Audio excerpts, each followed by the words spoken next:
நம்மளால் ஒரு 10 பேர் ஒரு குடும்பம் ஒரு 10 குடும்பம் வாழ்கிறதா, அதற்கு இறைவன் எம்மை காரணமாக்கி இருக்கிறான் என்று நினைங்களே தவிர, நான் இல்லாது விட்டால் உங்களுக்கு வழி என்ன என்ற முறையில் ஒரு வார்த்தை பேசிவிட வேண்டும். அப்படி பேசுறாங்க.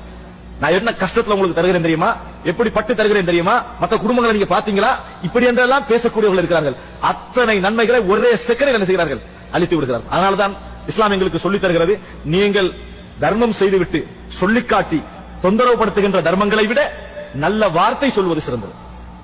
நல்ல வார்த்தை இருக்குது, அது சிறந்தது. இந்த தர்மத்தில் எந்த பிரயோஜனம் கிடையாது. உண்மையில் கொடுப்பவன் யார்?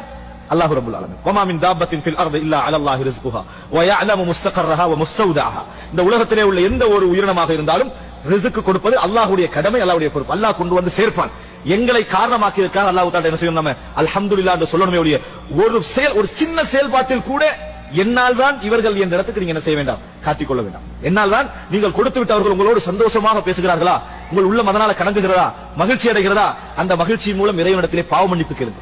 யா அல்லாஹ், நீ என்னை செலக்ட் பண்ண, நீ என்னை தேர்ந்தெடுத்திருக்கிறாய், எனது நல்ல உள்ளத்தை நீ வளர்க்கிறாய், அதற்காக வேண்டி அல்லாஹ்வுக்கு நன்றி செலுத்த பழகுகளை தவிர இதை ஒரு பெருமையாக்கி நமது நன்மைகளையும் அளித்து மறுமை வாழ்க்கையை அளித்துக் கொள்ளுங்கள் நிலைமைக்கு நாம் என்ன செய்யக்கூடாது, போகக்கூடாது. அடிக்கடி ஞாபகப்படுத்திக் கொள்ளுங்கள், நம்மளால் ஒரு சகோதரர் வாழ்கிறாரா, அல்லாஹ் தஆலா அவரது விஷயத்தை எனக்கு தருகிறான் என்பது அர்த்தம்.